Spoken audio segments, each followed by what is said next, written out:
우리가 믿는 종교는 기독교입니다. 우리는 기독교를 믿는데 세상 사람들은 기독교를 뭐라고 부르냐면 개독교다 이렇게 불러요.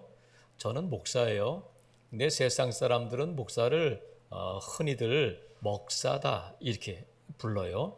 그래서 우리가 개독교, 먹사 이런 말을 들으면 부끄럽기도 하고 창피하기도 하고, 특별히 코로나19를 통해서 정말 교회가 예전보다 훨씬 더 이런 안 좋은 소리를 듣는 결과를 가져왔는데, 우리가 이런 말을 들을 때에 부끄럽기도 하지만 한편으로는 세상 사람들이 교회에 대해서, 기독교에 대해서, 목사에 대해서 이런 말을 하는 것은 그들이 아직까지는 그래도 교회에 대해서 갖는 기대가 있구나 하는 것을 우리가 그들이 말하는 그 이면을 우리가 읽을 수도 있단 말이죠. 무슨 뜻이냐면, 그들이 기독교에 대해서 개독교라고 말하고 목사에 대해서 먹사라고 말하는 것은, 기독교는 왜 그러냐, 기독교가 기독교다워야지, 목사가 왜 그러냐, 목사가 목사다워야지, 교회는 왜 그러냐, 교회다워야지 하는 교회다움, 기독교다움, 목사다움에 대한 그들 나름대로의 기대가 있다는 거예요. 그래서 세상 사람들이 우리 볼 때는 이렇게 비난하고 자꾸 비판하고 안 좋은 소리를 하는 이유가 뭐냐면, 너희들만은 좀 달라야 되지 않느냐. 모두가 다 그래도 교회는 그러면 안 된다. 모두가 다 그래도 목사는 그러면 안 된다. 모두가 다 그래도 성도는 그러면 안 되잖아. 이런 기대를 가지고 말하는 것일 수도 있다는 거예요. 그래서 세상 사람들이 교회에 대해서 교회다워야 한다, 우리와는 좀 달라야 되지 않냐, 예수 믿으면, 이러한 속내를 가지고 말한다고 저는 보는데, 그래서 세상 사람들이 성도에 대해서, 교회에 대해서 갖는 그 기대, 너희는 우리와 달라야 된다, 구별되어야 한다, 이것을 성경은 뭐라고 부르냐면 거룩이다 이렇게 부르는 거예요. 그래서 구별됨이 거룩인데, 하나님께서는 저와 여러분을 택하시고 불러주셨어요. 죄된 세상인 애굽에서 출애굽시키셨어요. 그래서 너희는 이제부터는 애굽 사람처럼 살면 안 된다, 너희들은 애굽에서 살았던 것처럼 그렇게 살면 안 된다, 이렇게 말씀하시면서 내가 거룩하니까 너희도 거룩해야 된다 이렇게 명령해 주셨어요. 그럼 우리는 거룩해야 되는데, 구별된 삶을 살아야 하는데, 세상 사람들이 우리를 손가락질하니까 세상 사람들로부터 그런 비난을 받지 않기 위해서 거룩해야 되냐면, 세상 사람들의 시선, 세상 사람들의 평판, 우리가 부끄러워하지 않기 위해서가 아니라, 우리가 왜 거룩해야 하느냐면 분명히 하나님께서 말씀하셨기 때문에 그래요. 7장 1절에 보면, 그런즉 사랑하는 자들아 이 약속을 가진 우리는 하나님을 두려워하는 가운데 거룩해야 된다는 거예요. 그러니까 저와 여러분이 거룩해야 하는 이유는 세상 사람들이 우리에게 갖는 기대, 세상 사람들이 우리를 비난하는 것 때문에 그런 조롱을 당하지 않기 위해서 거룩해야 돼, 이게 아니라 하나님께서 우리에게 명령하셨고 우리는 하나님을 경외하고 하나님을 섬기는 자들이기 때문에 거룩해야 된다. 어느 면에서 거룩해야 되냐면 7장 1절에 있는 것처럼 하나님을 두려워하는 가운데서 거룩함을 온전히 이루어야 되는데, 어떤 영역에서 그러냐면 육과 영의 온갖 더러운 곳에서 그래야 된다는 거야. 육신에서 거룩하고 영혼에서 거룩하고 육과 영과 모든 영역에서 그래야 하는데, 우리가 잘못 생각하면 이단으로 빠지는 경우가 어떤 경우가 있느냐면, 영은 거룩하고 육체는 거룩하지 않으니까 육체는 마음대로 살아야 되고 영적으로만 제대로 살면 된다 해서 육체는 더러운 것, 영혼은 깨끗한 것 해가지고 영과 육을 분리해서 생각하는 사람들이 있었어요. 그러면 어떻게 되냐면 육체는 아무렇지도 않으니까 육체를 따라 살자 해서 쾌락주의에 빠지게 되는 거예요. 마음대로 살아야 돼, 영적으로만 온전하면 되는 거야. 반대로 육체를 따라서 육체가 거룩해야 된다고 말하는 사람들은 금욕주의로 가는 거야. 이것도 하면 안 되고 저것도 하면 안 되고 하면서 막 자신을 쳐서 육체를 다스리게 되는 그런 금욕주의로 나가게 되는데, 하나님은 어떤 면에서 우리가 거룩하기를 원하시냐면 육체적인 면에 있어서도 영적인 면에 있어서, 다른 말로 하면 교회에서 거룩하면 집에서도 거룩해야 된다. 교회에서 거룩하면 직장에서도 거룩해야 된다. 교회에서 구별된 자들로 모였으면 직장에서도 구별된 자로 살아야 된다. 모든 우리 삶의 영역에서. 그래서 여러분, 육체도 거룩해야 될 줄로 믿으시기를 바라요. 영적으로도 거룩하다면 육체적으로도 구별된 삶을 살아야 된단 말이죠. 그래서 하나님께서 우리에게 뭘 말씀하시냐면 거룩해야 되는데 7장 1절에 보니까 그런즉 사랑하는 자들아 이 약속을 가진 우리는 하나님을 두려워하는 가운데서 거룩해라가 아니라 거룩함을 온전히 이루어 나가야 된다. 온전히 이루어야 된다는 것은 뭐냐면 아직은 미완성이다. 거룩이 끝나고 거룩이 완성된 것이 아니라 지금 너희는 이 거룩함을 이루어가는 과정 가운데 있다는 거예요. 하루아침에 되는 것이 아니고 하나님께서 우리를 불러주셔서 출애굽시키셔서 죄된 세상에서 우리를 구별해 내셨는데 구별된 자로서 구별된 삶을 사는 것은 우리 평생의 싸움이 돼야 된단 말이죠. 하루아침에 되는 것이 아니기 때문에 그렇다고 해서 우리가 포기해서도 안 된다. 한 걸음 한 걸음 하루하루 우리가 이 거룩함을 온전히 이루어 나갈 때에 하루하루 매 순간 한 걸음 한 걸음 거룩함으로 한 걸음 떼어 나갈 때에 이 거룩함을 온전히 이루게 되는 줄로 믿으시기를 바랍니다. 이런 때가 있다. 지금은 아직 미완성이고 지금은 아직 거룩한 것 같지 않고 아직은 좀 아직은 좀 부족한 것 같지만 온전히 이루어 나가야 할 뿐만 아니라 온전히 이루는 때가 온다. 그래서 여러분 이 거룩함을 포기해서는 안 된다.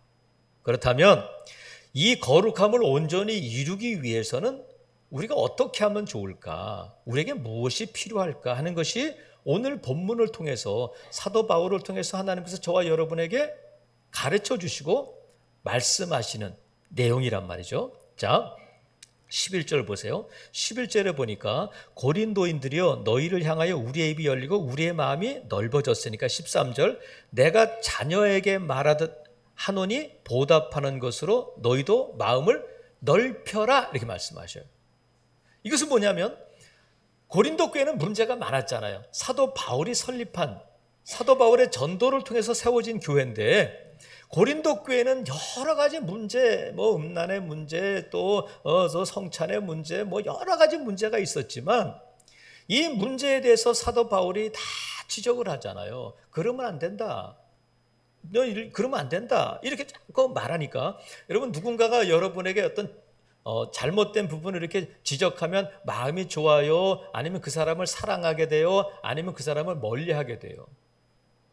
대답 안 하시는 것은 지금 이 성경 말씀하고 같은 줄로 저는 믿어요. 고린도 교회가 사도 바울이 이렇게 너희들 그러면 안 돼 하니까 책망하고 지적하니까 권면하니까 그것을 아멘 할렐루야 바울이 우리를 사랑하시는구나 역시 설립자다워 이런 것이 아니라 사도 바울에 대해서 안 좋은 감정을 가지고 사도 바울에 대해서 오해하는 사람들이 많이 있었단 말이에요. 그래서 사도 바울이 너 사도 맞아?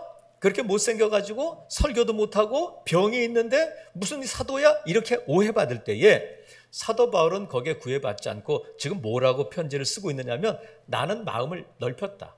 너희들을 다 받아들였다. 그러니 너희도 마음을 넓혀서 잘 받아들여. 내가 너에게 하는 말을 오해하지 말고 받아들이라는 거야. 그래서 우리가 거룩함을 온전히 이루려면 우리의 마음을 넓혀야 되는데 그것이 뭐냐면 하나님이 우리에게 말씀하시든 아니면 하나님의 주의 종을 통해서든 아니면 누군가를 통해서 내 잘못을 지적하고 권면할 때에 받아들일 수 있어야 된단 말이죠. 받아들일 수 있어야 된단 말이죠. 지금 마음을 넓히라는 것이 그 말씀이란 말이에요. 그래서 사도 바울은 나는 이미 다 풀었다.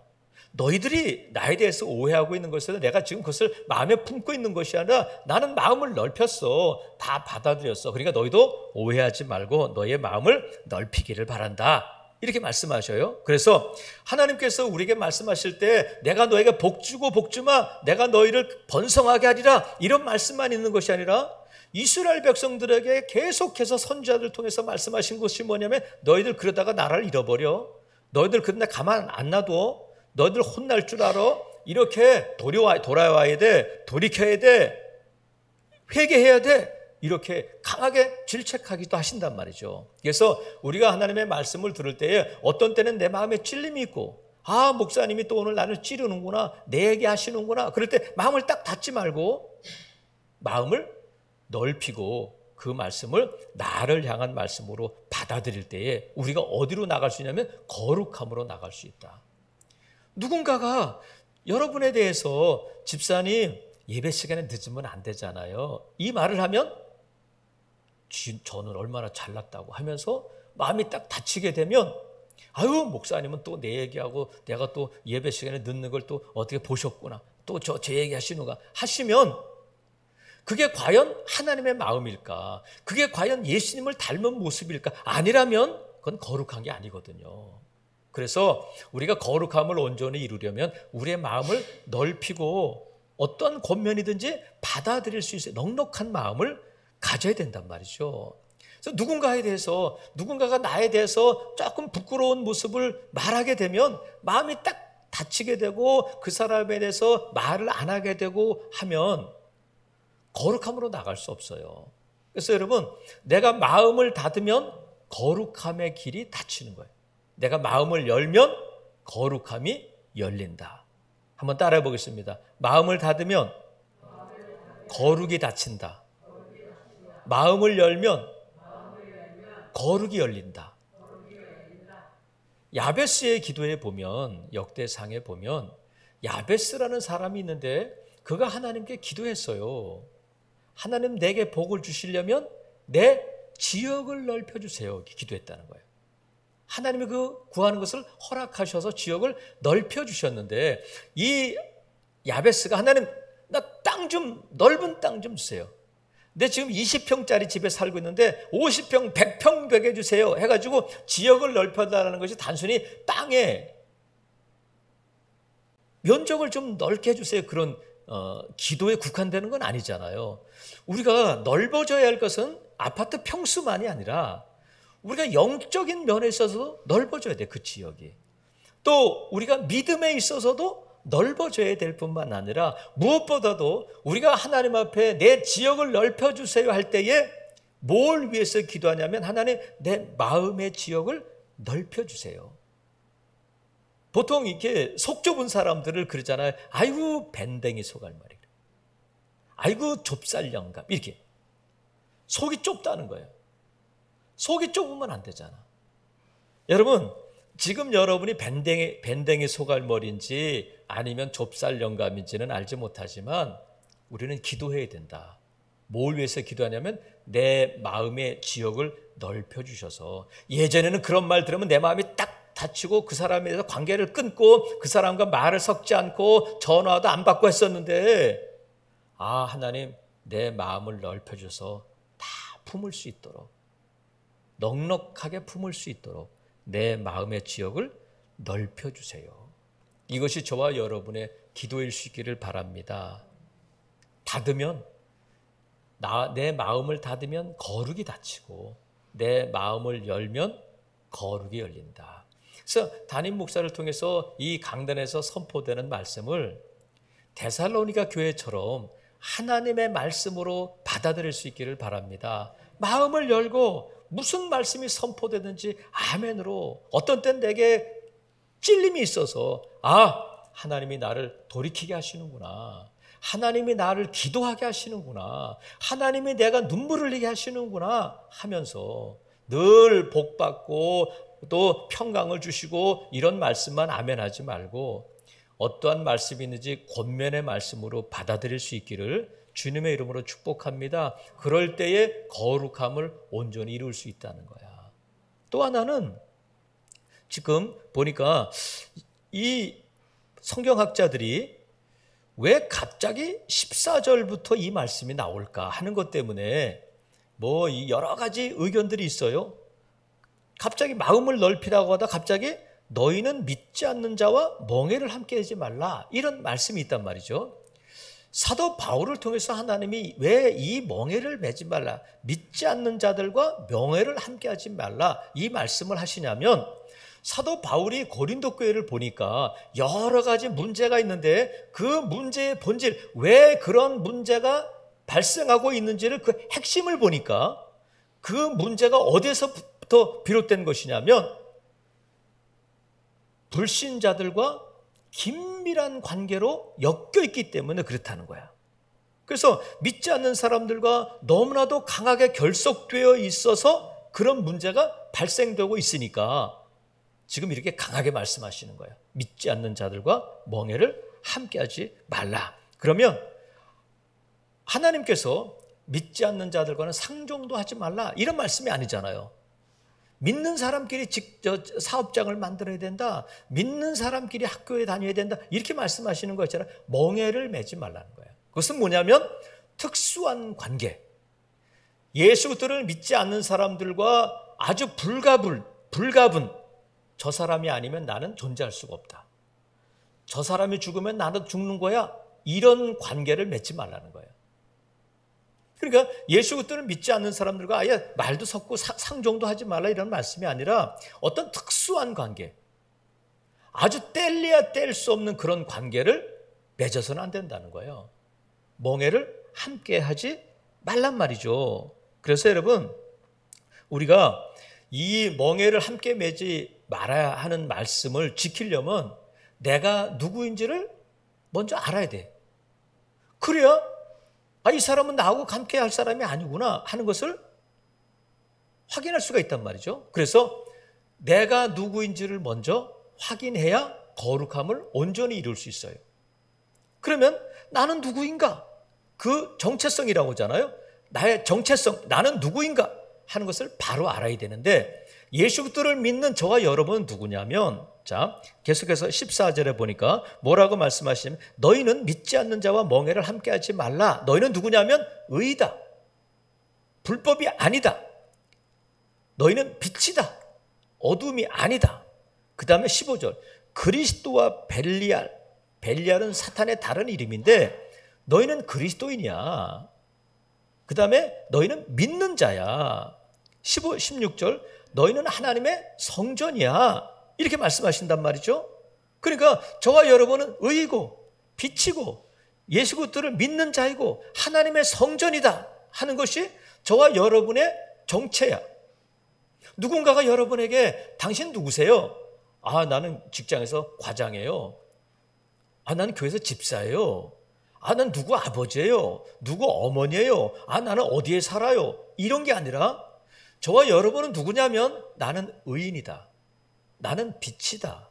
나는 예수 그리스도를 믿는 자다. 그리스도인이다. 나는 하나님의 성전이다. 그것이 저와 여러분의 정체성이고 내가 누구인지를 알아야 그렇게 살 수 있는 거예요. 내가 누구인지를 모르는데 어떻게 살 수 있겠어요?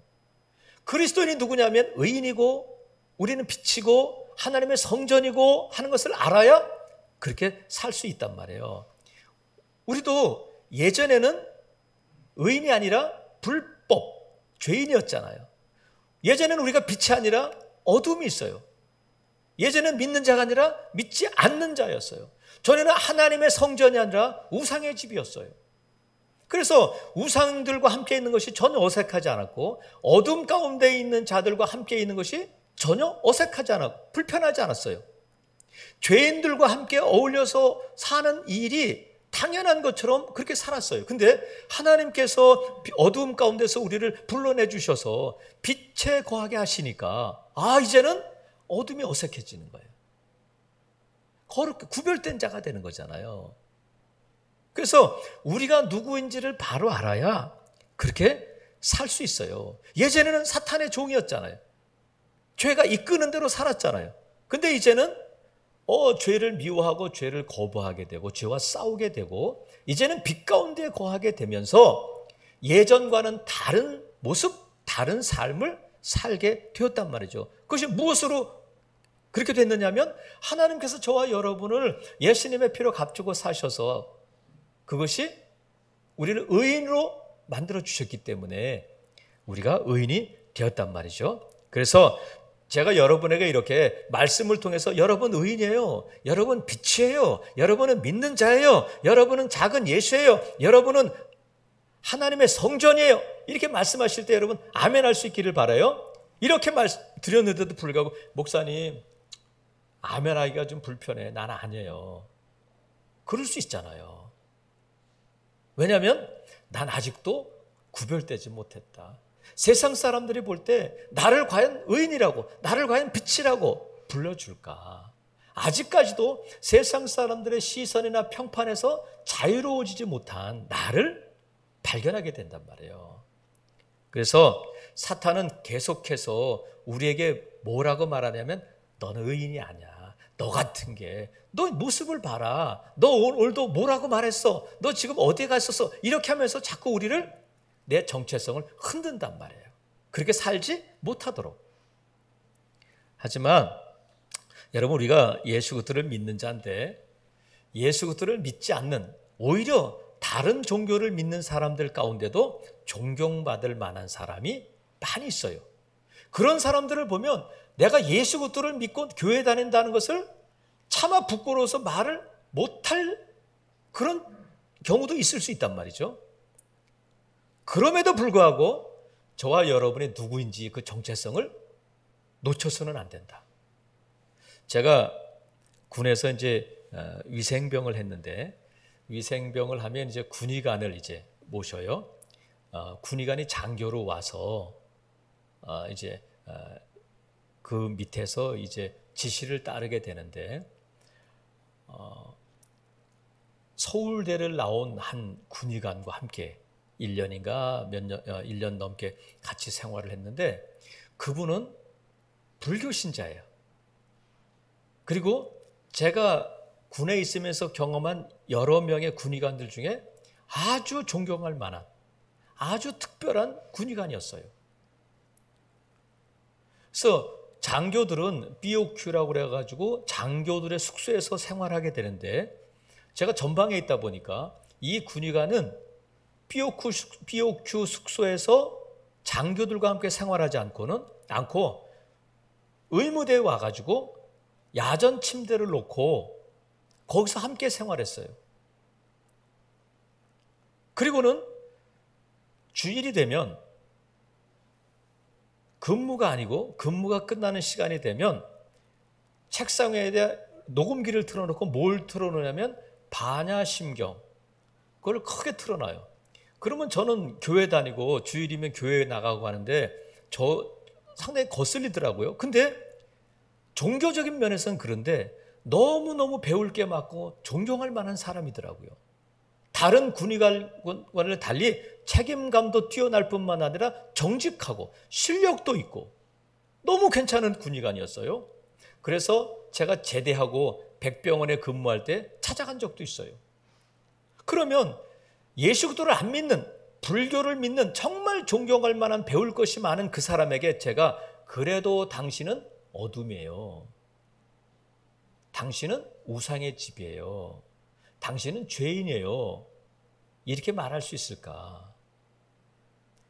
제가 그 군의관한테, 그 의사에게 그렇게 말할 때에 저와 함께 군생활을 하거나 아니면 그 의사를 아는 누군가가 네가 죄인이다, 네가 어둠이다, 너보다 저 사람이 훨씬 낫다, 이렇게 말할 때에도 저와 여러분은 누가 뭐라고 그래도 의인이고 믿는 자이고 빛이고 하나님의 성전임을 믿으셔야 돼요. 그리고 그 군의관에서 아무리 존경할 만하고 배울 점이 많다 하더라도 당신은 죄인이에요, 이렇게 말할 수 있어야 된단 말이죠. 그래서 여러분, 우리가 거룩함을 온전히 이루려면 저와 여러분이 누구인지를 분명히 알아야 된다. 저와 여러분은 의인이고, 저와 여러분은 빛이고, 저와 여러분은 믿는 자이고, 저와 여러분은 하나님의 성전임, 살아있는 하나님의 성전임을 믿으시기를 주님의 이름으로 축복합니다. 그것을 알고 믿고 그렇게 살아야 된다. 그것이 거룩함을 온전히 이루는 삶이 된단 말이죠. 마지막으로 우리가 이 거룩함을 온전히 이루려면 어떻게 되냐면 결단해야 돼. 뭐 해야 된다고요? 결단해야 된다. 받아들이고 또 우리가 또 내 정체성을 분명히 하고 확인하고 또 결단해야 된다. 17절 보세요. 17절에 보니까 그러므로 그렇다면 너희는 그들 중에서, 그들은 뭐예요? 아까 앞서 말씀드린 불법을, 죄인, 어둠, 우상, 믿지 않는 자, 그들 중에서 나와서 따로 있고 부정한 것을 만지지 말라 이렇게 말씀해요. 세 가지를 말씀하셔요. 먼저는 나와라. 끊으라는 거예요. 그 만남이, 그 모임이 하나님 보시기에 합당하지 않고 거룩한 것이 아니라면 거기서 나와야 된다는 거예요. 거기에 내 생명이 달려있고 거기에 직장이, 내 사업이 거기에 달려있고 거기서 나오면 내 인생이 끝나는 것 같다 할지라도 나와야 된다 말씀하신단 말이죠. 그래서 불신자들과 멍에를 메고 가고 있는데 이거는 거룩한 것이 아니다면 그 멍에를 벗어버려야 된다. 끊어내야 된다는 거예요. 여러분 이게 쉬울 것 같죠? 이게 쉽지 않아요. 내가 예수 그리스도를 믿기 전에 너무 가깝게 지내던 친구인데, 둘도 없는 친구인데 내 모든 것들을 다 그 친구에겐 말할 수 있고 내 기쁨과 슬픔을 함께 나누었던 친구인데 내가 전도해야지. 물론 전도해야 돼. 하지만 그 사람과 특별한 관계 속에 있다면 나오라는 거야. 끊어야 된다는 거야. 저는 직장에 다닐 때에 저는 운동을 별로 이제 좋아하는 타입은 아니에요. 이렇게 특별히 이렇게 축구를 한다든가, 뭐 이렇게 달리기를 한다든가, 테니스를 한다든가, 그런 거는 저는 잘 못해요. 그래서 군대에서 축구할 때에 늘 고참들한테 야단을 맞았어요. 너는 왜 이렇게 안 뛰냐? 너는 왜 맨날 골대 옆에만 있냐? 막 그 축구 끝나면은 아니 뛰면 힘든 걸 뭐 어떡하겠어요. 아무리 군기로 뛴다고 해도 못 뛰겠는 걸 뭐. 그리고 신학교 다닐 때 저와 가까운 전도사가 테니스를 잘 치는 전도사가 있는데 저에게 테니스를 가르쳐 준다고 해서 라켓도 샀지, 신발도 샀지, 다 샀는데 테니스를 가르쳐 준다고 따라갔는데 5분을 못 뛰겠더라고요. 5분을. 안 되네. 근데 제가 정말 좋아했던 운동이 있었는데 그것이 뭐냐면 단전호흡이에요. 직장에서 저하고 동기가 있었는데 아주 똑똑하고 직장에서 아주 인정받는, 그 사람이 1등으로 진급하면 다음으로 제가 2등으로 진급하고 그럴 정도로 아주 총망받는 동기였는데 그 친구가 저보다 연배가 몇 살 더 많았는데 저에게 뭘 권유하냐면 나랑 함께 단전호흡을 다니자는 거야. 자기가 다녀보니까 너무 좋더라는 거야. 그래서 제가 따라갔어요. 따라가가지고 해보니까 너무너무 마음에 드는 거예요. 크게 움직이지 않아도 막 땀이 나고 막 그냥 누워있어서 또 이렇게 다리 한 짝 들고 뭐 누워서 행공이라고 하는데 손을 들고 하면 막 떨림이 오고 막 근육이 이완되고 하면서 너무 좋은 거예요. 저한테 맞고 막 달리지 않아도 막 온몸에 땀이 나고 6개월을 했는데 단전호흡은 지금은 어떤지 모르겠지만 6개월씩 끊어야 돼요. 한 달씩은 없어. 그러니까 최소 6개월은 배워야 된다는 거죠. 그래서 6개월을 치를 끊어가지고 6개월을 다녔는데 나한테 너무너무 좋은데 맞는데 영적으로 너무 부닥치는 거예요. 막 후 하고 기를 받으라고 그러고 막 쓰러지고 막 구원이 온다고 그러고 막 그러니까 그러면 제가 그 원장한테 나는 교회 다니는데 이건 아닌 것 같아요. 아니 무슨 구원이 저 별에서 옵니까? 그리고 그 단전호흡을 창시한 사람이 캐나다에 앉아가지고 녹음해서 보내줘. 쉬. 그러면 그걸 녹음으로 틀어놓고 앉아가지고 다 쓰러져. 막 기 받아가지고 확 쓰러지고. 그래서 이거 아닌 것 같아요. 그랬더니 너무 심각하게 받아들이지 말고 그냥 운동이라 생각하고 그냥 받아들이라는 거야. 그래서 다시 6개월치를 또 끊었어요. 근데 도저히 안 되겠어. 영적으로 너무 부닥쳐가지고. 그래서 6개월치를 내고는 포기하고 안 나갔어요. 내 몸에 아무리 맞아도 내 적성에 아무리 맞는 운동이고 내 건강에 아무리 도움이 된다 할지라도 영적으로 부닥치니까 이건 아니다 해서 끊고 그 친구가 그래요. 동기가. 아니 돈을 내놓고 안 다니면 어떡해. 그냥 6개월만 더 다녀. 돈 냈으니까 환불도 없어. 됐어요. 이제 그만 다닐래요. 근데 나중에 제가 신학교에 가고 목사가 되고 나서 그때 단전호흡한 것에 대해서 하나님께서 얼마나 회개를 시키시는지.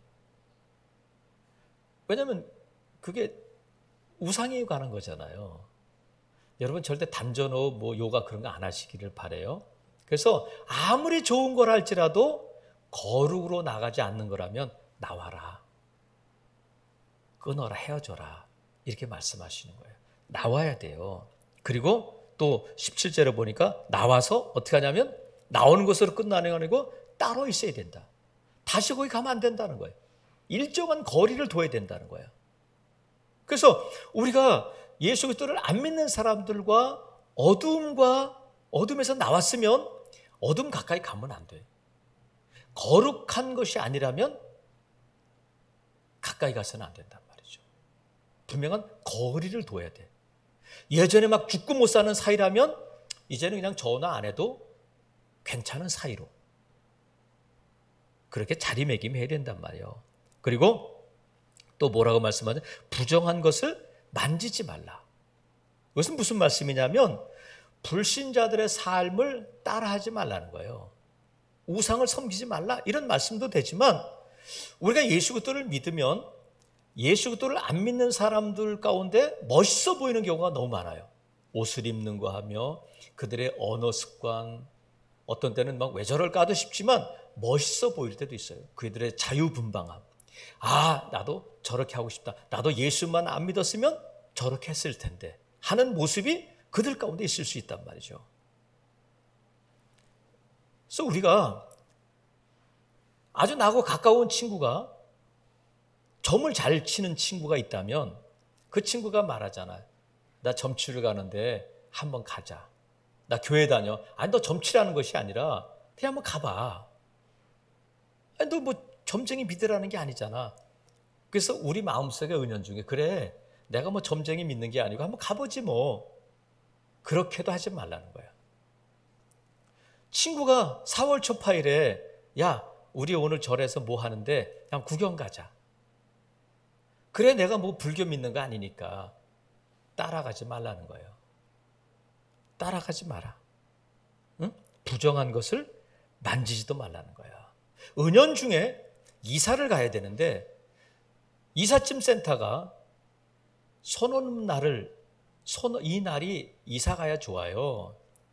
그래 기왕이면 뭐 나는 안 믿지만 선 없는 날 가지 뭐.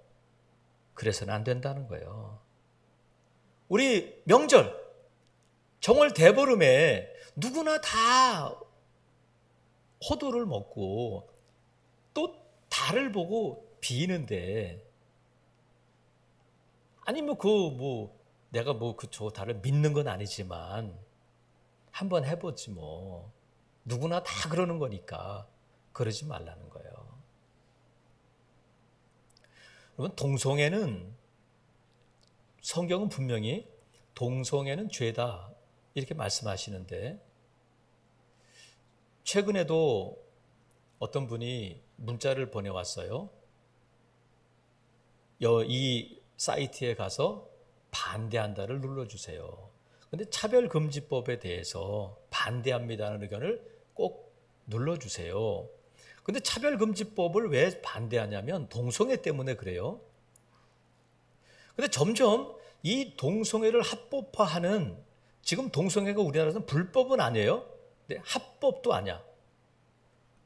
그러니까 미국 같은 경우나 선진국이 이 동성애를 합법화시키니까 저 아프리카에 있는 나라나 아니면 동남아의 좀 가난한 나라가 그렇게 동성애를 인정한다면 덜 영향력을 미치는데 선진국들이 잘 사는 나라들이 강한 나라들이 앞서간다고 하는 나라들이 동성애를 합법화시키면 야 이게 세계적인 추세야. 지금 동성애 하는 사람이 얼마나 많은데 그렇게 말할지라도 우리는 누가 뭐래도 하나님께서 아니다 말씀하시니까 그 동성애가 죄라는 것을 말해야 된단 말이죠. 그래서 그것을 만지지도 말라는 거야. 살아계시는 성도 여러분, 저와 여러분이 하나님께서 저와 여러분을 부르셔서 자 18절에 보세요. 17절 하반절에 보면 내가 너희를 영접했다. 그래서 너희에게 아버지가 되고 너희는 내게 자녀가 됐다. 말씀하셔요. 전능하신 주의 말씀이에요. 하나님께서 내가 너를 불러서 내가 너를 받아들여서 나는 너의 하나님이 되고 너의 아버지가 되고 너는 내 자녀가 됐다. 그래서 저와 여러분이 누구냐면 하나님을 아버지라고 부르는 자가 됐고 하나님이 내 아버지이시고 나는 하나님의 자녀가 되었다. 그래서 우리는 의인이고 우리는 빛이고 하나님의 성전이 된단 말이죠. 하나님께서 저와 여러분을 구별해 주셨기 때문에 구별된 자가 되었고 그래서 구별된 삶을 살아야 된다. 그러기 위해서는 우리가 마음을 넓히고 권면을 받아들이고 또 우리가 정체성을 확인하고 또 우리가 결단하며 나올 것은 나오고 떠날 것은 떠나고 끊을 것은 끊고 가까이 하지 않고 또 부정한 것을 만지지 말아야 된단 말이죠. 오늘 신문에 보니까 국제뉴스에 뭐가 났느냐면 기사 제목이 그렇더라고요. 멍멍 짖는 까치. 이게 제목이에요. 멍멍 짖는 까치. 그래서 제목이 너무 재밌어서 이게 도대체 무슨 기사인가 하고 봤더니 까치가 멍멍 짖는다는 거야. 여러분 웃기지 않아요? 만약에 고양이가 멍멍 짖는다 그러면 그럴 수도 있겠다 싶은데 까치가 멍멍 짖는다는 개처럼. 그래서 어떻게 된 사연인가 봤더니 한 개가 주인하고 숲을 지나가다가 죽어가는 까치를 발견했다는 거예요. 그러니까 어미가 저 나무 위에서 둥지에서 까치를 버린 거예요. 땅에 떨어져 죽어가는데 이 개가 그 까치를 물고 와가지고는 이렇게 돌보고 저렇게 돌보고 하는데 일주일 만에 건강을 되찾았는데 이 까치가 이 개를 자기 어미로 생각한다는 거예요. 그래서 까치가 이 문을 열어놔도 안 날아가고 개 옆에서 계속 왔다 갔다 하고 하는 거예요. 근데 얼마 지나다 보니까 무슨 일이 생기냐면 개가 상상 임신을 하더라는 거예요. 까치가 젖을 먹으려고 하니까 상상 임신이 돼가지고 젖이 나오고 이 까치가 그 젖을 빨기 시작하더라는 거예요. 그래서 주인이 아니 지금 임신할 상황이 아닌데 어떻게 이럴까 하고 동물병원에 갔더니 의사가 그러더라는 거예요. 상상 임신을 해서 그냥 젖이 나온다는 거야. 왜냐면 이 까치를 먹여야 되니까. 그리고 이 까치는 그 동영상에 보니까 막 장난치면서 그 까치가 그 개 위에 배 위에 올라가 가지고 막 이렇게 장난치고 젖을 막 부리로 먹고 있더라고요. 근데 놀라운 것은 주인이 들어보니까 개 짖는 소리가 나더라는 거예요. 그래서 아니 이 개가 지금 짖나 봤더니 개는 잠자고 있는데 개 짖는 소리가 나서 보니까 까치가 멍멍거리고 있더라는 거예요. 여러분 까치가 멍멍 짖으면 개가 되나? 아니잖아요. 까치가 멍멍 짖어도 개와 함께 살아도 땅에서 살아도 그것은 까치예요. 까치가 까치로 살려면 개를 떠나야 돼. 그래야 행복해질 수 있어요.